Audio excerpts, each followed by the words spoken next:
will pay the price Wow. to position themselves to fulfill their specific calling.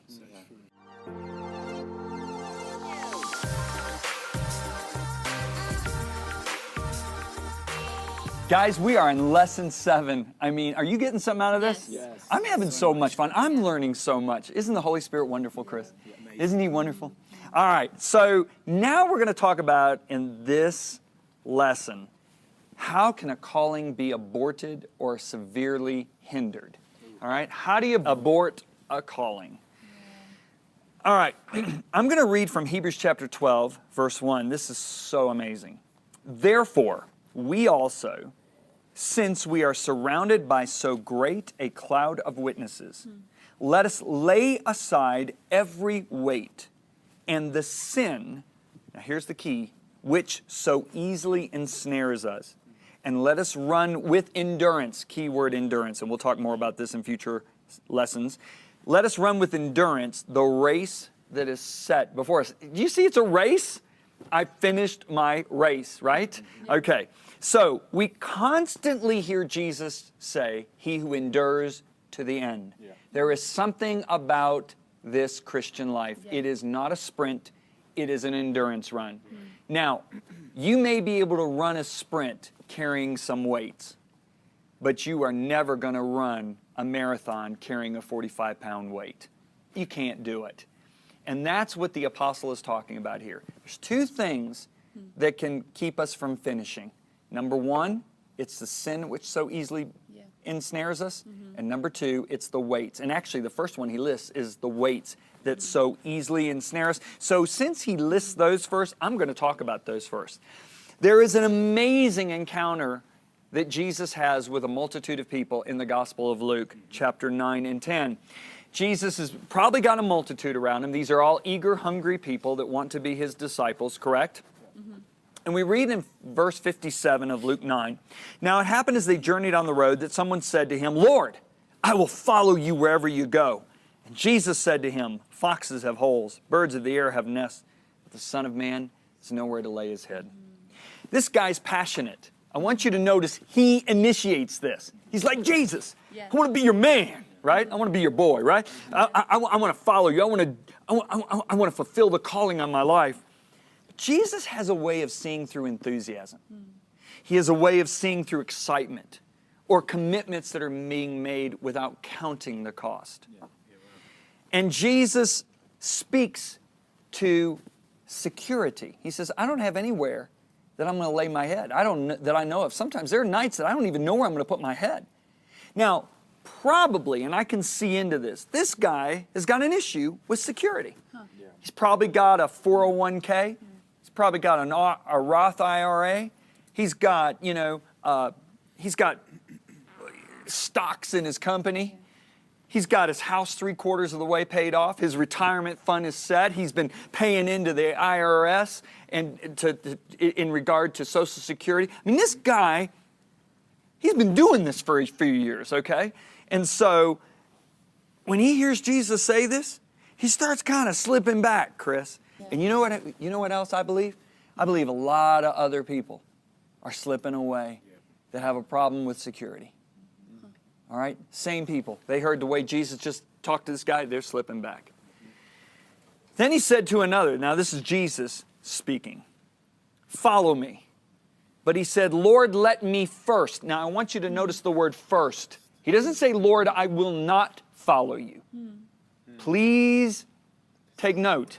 He said, let me first go and bury my father. Jesus said to him, let the dead bury their own dead, but you go and preach the kingdom of God. Wow, that sounds a little harsh. Here's the guy burying his dad, and Jesus says something like this. You have to understand the customs of the day on this one. If you look at Deuteronomy 21:17, you can look at later. God talks about the rights of the firstborn. The firstborn gets the double portion. But the custom was, it became, you know how God's word became tradition? The custom or tradition became that if the firstborn doesn't bury the father, the double portion goes to the secondborn son, and the firstborn gets nothing. So you know what this guy's got on his mind? He's got money on his mind, right? And he's slipping back. And so is a lot of other people that have an unhealthy love for money. They're slipping back, right? So good. Okay. So now the crowd keeps getting smaller, isn't it? Right? So now we come to the next one. And look at the next one. And another one said, Lord, I'll follow you, but let me first. Again, notice the word first.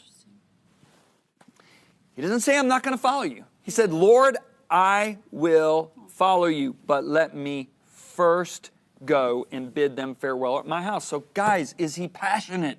Yes. Is he excited? Yes. Does he want to follow Jesus? Yes. But he says, let me first go and bid them farewell at my house. But Jesus said to him, no one having putting his hand to the plow and looking back is fit. Wow. That means mentally fit. Doesn't mean he's not going to heaven. He's not fit for the kingdom of God. Wow. Okay? He's not spiritually, mentally fit for the kingdom. Now, what's going on with this guy? It's about relationships. Okay? He's probably got a fiance back home, his family, he's really tight with his family, and he wants to make sure they're okay with him following this fanatic, because Jesus was seen as a fanatic. Yeah. Demon-possessed. He's on the cover of Inquirer magazine. I mean, come on. I mean, he's in all the gossip columns, they're talking about him, right? He's a wine bibber, a glutton, and his family's been hearing about this, and he wants to make sure everybody's on board with his family. Yeah. So let me first go bid them. You know, this reminds me of... there was a gentleman who I knew God had called to work for us, and he came to work for us, and he did a fabulous job.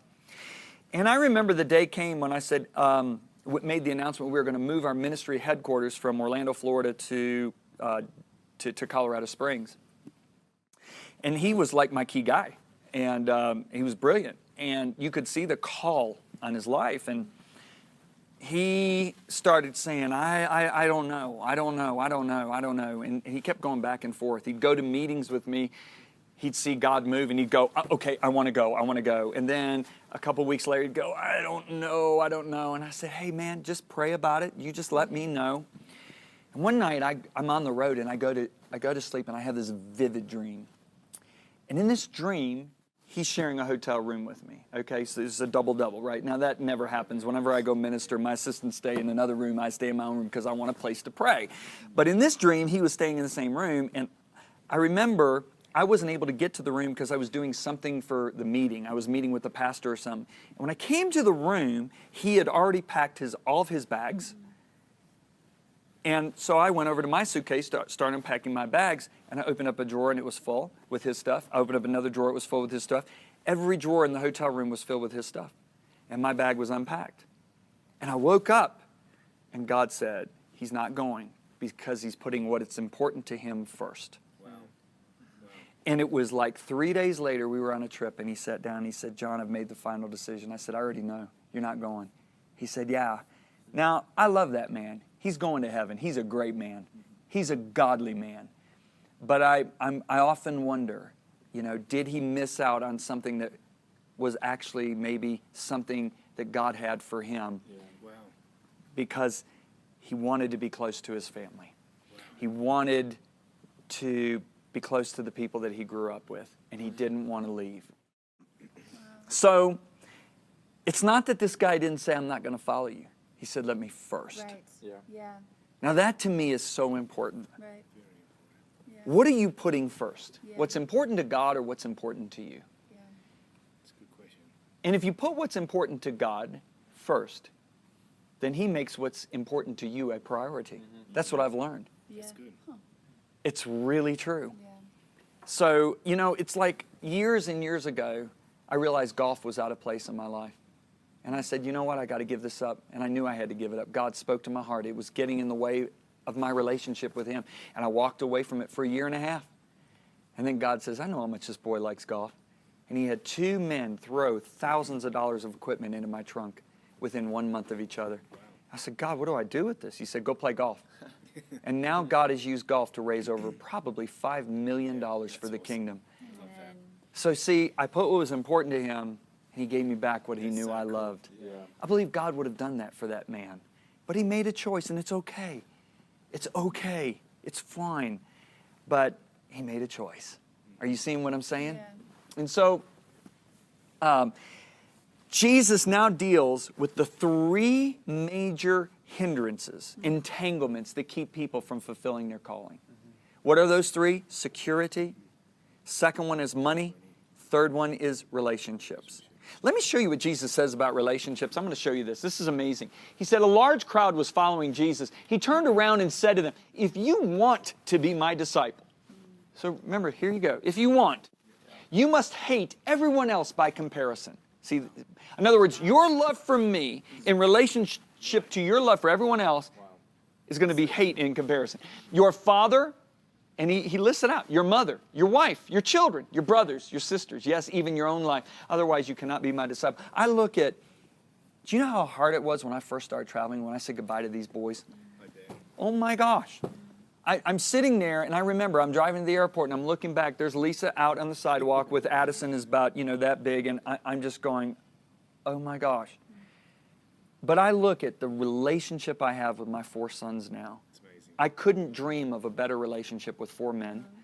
I believe God said, you put what was important to me first. Yeah. I'm giving you back what you ever could have done, that if you said, I can't do this, I'm not going to do this. And so that's what he's dealing with here, relationships. People going, I can't fulfill the call of God because of the relationships. Yeah. I can't deal with the call of God because I don't know where the money's come from. I can't deal with the call of God because I've got security. I've got a house. It's almost paid for. He deals with the major thing. And you know what he's just done? He's whittled the crowd from thousands down to about 70. Okay? Look at the very next verse. And this is the reason why we miss it. Because the very next verse happens to be chapter 10, verse 1. But you see, Luke didn't write in chapter and verse. The church in the 14th century put the chapters and verses in. This is a continuation. He continues to say, after these things, after what things? After Jesus just whittled the crowd down from a couple thousand down to 70, the Lord appointed. Now remember, election, chosen, and appointed are they're similar words. You can interchange them all through the New Testament.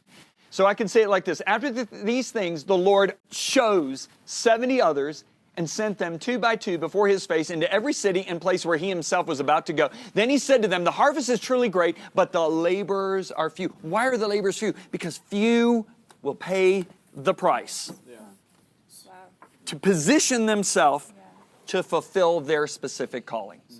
Are you seeing this, guys? Yeah. Look at what Jesus says. This is a heartbreak. You ready? Jesus says, I'm going to put this up again. The harvest is truly great, but the laborers are few. Look what he says in Matthew. Watch this. For many are called. How many are called? Everyone's called. Every single person is called. Remember, we established that in lesson 1. Everyone's called, but few are chosen. Why are only few chosen? Because few will pay the price to position themselves in order to fulfill their unique, specific calling. That is a heartbreak, but it's true. So let's look again. Let's look again at Hebrews, and it'll make sense. All right? Therefore, we also, since we are surrounded by so great a cloud of witnesses, let us lay aside every weight and the sin which so easily ensnares us, and let us run with endurance the race that is set before us. Do you know what my weight was? It was security. On those 3 major ones, and let me tell you, there's other entanglements that can keep us from the calling, but I believe these are the 3 major ones. Mine was security. And I remember I was working as an engineer at Rockwell International, and there was a young man named Tony. And Tony was about 2 years older than me, and Tony was very busy in the call of God in his life. He too was called to full-time ministry as I was. And Lisa and I were trying to figure out, how do we go into ministry and not have problems with security? And I remember at Rockwell International, they allowed young engineers to volunteer to go to Saudi Arabia because they had a big plant in Saudi Arabia. And my wife was willing. She said, you know what? Maybe what we should do is go overseas because they paid you so much money when you went to Saudi Arabia, okay? That we thought, let's get that. Let's pay off our house so that when we go in the ministry, we won't have to receive money from the ministry. So I actually interviewed to go to Saudi Arabia. And this young man named Tony, one night after an evening service, he said, John, is there any way I can talk to you? I said, sure. And he pulled me aside, and for 2 hours, you talk about rebuke. He just looked at me and he said, what are you doing about the call of God in your life? You're called. The hand of God is on you to preach, not to be an engineer, to preach. What are you doing? And for 2 hours, he let me have it. And I remember I walked out of there. See, my dad raised me on how important security was. My dad wouldn't even get air conditioning in the car, wouldn't even get an FM radio because it was extra money because he's always told me a penny saved is a penny earned. And my dad never earned more than $45,000 a year, but I believe at one point he was worth $1 million because of how frugally he lived. I mean, amazing man. That was in me. And so I was like, had to figure out how I was going to provide for my wife and eventually children one day, which I didn't have any children at that time at all. And security was big because my dad put that in me. Right. But it took that young man talking to me for 2 hours. And I remember I came out of that meeting and I sat down with my wife after that meeting and I said, I'm going to tell my church that I'm going to take any position that opens up. I don't care what it is, and I don't care how much they pay me. And I said, I'm going to do this. Are you with me? And she said, John, I'm with you.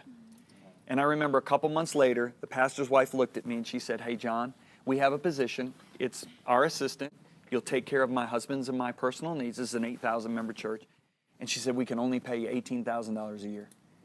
Now I'm making way more than that. And she said, I don't think we can afford you because the budget is $18,000 for this position. I said, you can afford me. I'll start working whenever you want. And you know what's interesting is I was the head mechanical engineer on a multi-million-dollar project for Rockwell International. I closed the whole project down. They were getting ready to put me on a whole nother big project at Rockwell International.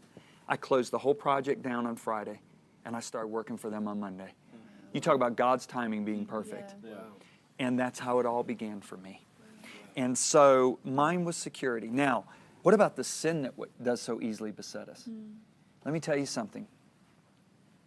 Sin will knock a person out of the call of God in life or greatly hinder it. I've been under 3 pastors, and 2 of my pastors, well, one of them's not in ministry anymore today, or barely in ministry. He had an 8,000 member church because of sin. Another pastor had sin that he didn't deal with. And notice it says that so easily besets us. Mine was lust. And I remember I was bound to pornography at the age of 11. And I was in ministry in 1983 and still bound to pornography. And I remember realizing, because you know what I loved is people didn't look at me and say, oh, don't worry about it. Grace covers it. You're okay. Right. God understands you got needs. Right. People looked at me and they actually said, this will stop you. Yeah. This will suck the life out of you. This will kill your vitality in life. And I remember going on a fast for 4 days, and God delivered me for pornography on May the 6th, 1985. And now later in life, that was the sin that so easily beset me. So as far as the weight, it was security. The sin was lust. And God, in His mercy, didn't let me not address that. And I look at my third pastor, our third pastor. He had a lust issue in his life that he kept under wraps. But it came out and busted it up when he was over 50,000 churches and had a church that was 16,000 members. And now he's pastoring but a couple hundred people because he didn't address that. Didn't go and get the help that he needed. So in order to finish your calling, take care of those weights and take care of the sin. You know, drinking's not a sin that easily beset me. There's no drinking in my dad's family line. I remember looking at my mom. I was a sinner. I came home one night in between Christmas and New Year's, and my friends were so drunk I had to drive them all home. And my mom was waiting up for me. It was 12:30, and I said, Mom, I don't even like drinking. And she laughed at me and said, you're such a Bevere. And I realized there was no drinking in my dad's family line. My wife, on the other hand, was an alcoholic by the time she was 17. Her dad died of alcohol-related dementia. That was a sin that she had to really be careful of because it was one that so easily beset. For me, it was lust. It wasn't drinking. So you have to deal with these things because these things will kill you if you don't deal with them later on in life. It's better to deal with them when you're in your early 20s than have it destroy you when you're in your mid-40s. And so cast aside every weight and every sin that does so easily beset us. You know, there's 400,000 churches in the United States. 1,500 people are leaving vocational ministry every month. Wow. I think it's the weights, and I think it's the sin. Okay? There's so much more I could say, but I really want to turn now towards how do we fulfill our calling? How do we literally walk through it? Yeah. From point A to point B, how do we get there on what God's given us, that dream that He's given us? That's what we're going to talk about in the next lesson.